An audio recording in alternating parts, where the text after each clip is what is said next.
Morning prime में बड़ी खबर, पाकिस्तान और अफगानिस्तान के बीच जंग जैसे हालात बन गए हैं। अफगानिस्तान पर हुए पाकिस्तान के हमलों का मुंहतोड़ जवाब देने के लिए तालिबान ने पाकिस्तान की सेना की पोस्टों पर धड़ाधड़ हमले शुरू कर दिए हैं। एक दिन पहले पाकिस्तान ने अफगानिस्तान पर रॉकेट चलाए थे, जिनमें अफगानिस्तान में कम से कम 8 लोगों की मौत की खबर है। अफगानिस्तान की तालिबान सरकार ने अब ऐलान कर दिया है कि वो पाकिस्तान के हमलों पर हाथ धरकर नहीं बैठेगी, लिहाजा मुंहतोड़ जवाब अफगानिस्तान की तरफ से दिया जाएगा।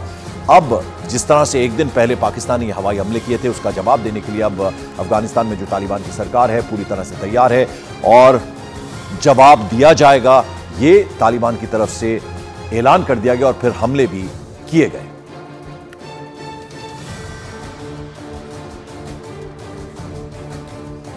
और हमारे साथ वरिष्ठ पत्रकार अनंत विजय स्टूडियो में इस वक्त मौजूद हैं। अनंत जी, क्या समझा जाए इसको? अब एक तरह से पाकिस्तान ने जो ये हरकत की है, अब उस पर सीधे सीधे अब अफगानिस्तान की तरफ से जवाब दिया जाएगा और ये ऐलान तालिबान की तरफ से कर दिया गया। पंकज जी, देखिए, मुझे लगता है कि अफगानिस्तान एक संप्रभु राष्ट्र है और किसी भी संप्रभु राष्ट्र की सीमा में अगर दूसरा कोई देश हमला करेगा या गोली दागेगा तो उसको स्वरक्षा का अधिकार यूएन के जितने भी कन्वेंशन है वो सब इसको देती है। तो मुझे लगता है कि अफगानिस्तान ने जो रिटेलिएट किया है, जो रिएक्ट किया है, वो मतलब अंतर्राष्ट्रीय जो इस्टेब्लिश्ड नॉर्म्स हैं उनके मुताबिक है। और जिस प्रकार से पिछले दिनों अफगानिस्तान में तालिबान ने अपनी ताकत को मजबूत किया है और पाकिस्तान को ये लगता है कि अफगानिस्तान उसके रहमो करम पर जिंदा, जबकि अफगानिस्तान में अमेरिका की सेना के जाने के बाद तालिबान से जिस बर्बरता और उसकी उम्मीद थी वो तो उन्होंने की, थोड़ी बहुत की, लेकिन जिस प्रकार से उन्होंने अपने देश को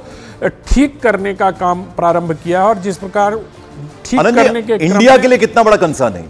इंडिया के लिए कंसर्न तो है। देखिए, किसी भी अगर आपके पड़ोस में दो मुल्क आपस में लड़ रहे होंगे तो आपके लिए चिंता की बात तो है, क्योंकि एक समृद्ध पड़ोसी आपको भी समृद्ध करता है। बिल्कुल। और अगर आपके पड़ोसी आपस में कहीं भी दुनिया में कहीं भी जंग हो, उसका असर पूरी दुनिया पे पड़ता, और ये दोनों तो बाय डिफॉल्ट हमारे पड़ोसी हैं।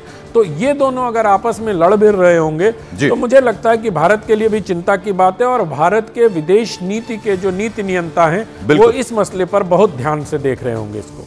तो चलिए अब बढ़ते हैं अगली खबर की तरफ। मॉर्निंग प्राइम में बड़ी खबर उत्तर प्रदेश से आ रही है। पूर्व मंत्री स्वामी प्रसाद मौर्य के खिलाफ एफआईआर दर्ज कर दी गई है। स्वामी प्रसाद मौर्य के खिलाफ सोशल मीडिया पर मां लक्ष्मी पर अभद्र टिप्पणी करने का आरोप है।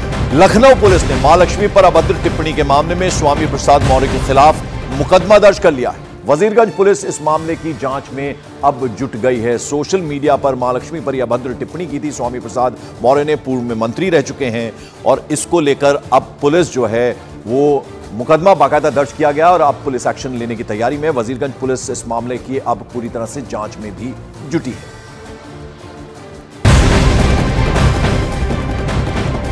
मॉर्निंग प्राइम में बड़ी खबर, मध्य प्रदेश के छिंदवाड़ा में कांग्रेस को एक बड़ा झटका लग गया। पूर्व मुख्यमंत्री कमलनाथ के करीबी सैयद जफर बीजेपी में शामिल हो गए। कांग्रेस प्रदेश महामंत्री, मीडिया उपाध्यक्ष और प्रदेश प्रवक्ता भी रह चुके हैं सैयद जफर। अगर उनकी बात करें, भोपाल का जो बीजेपी ऑफिस है वहां पर ये थे।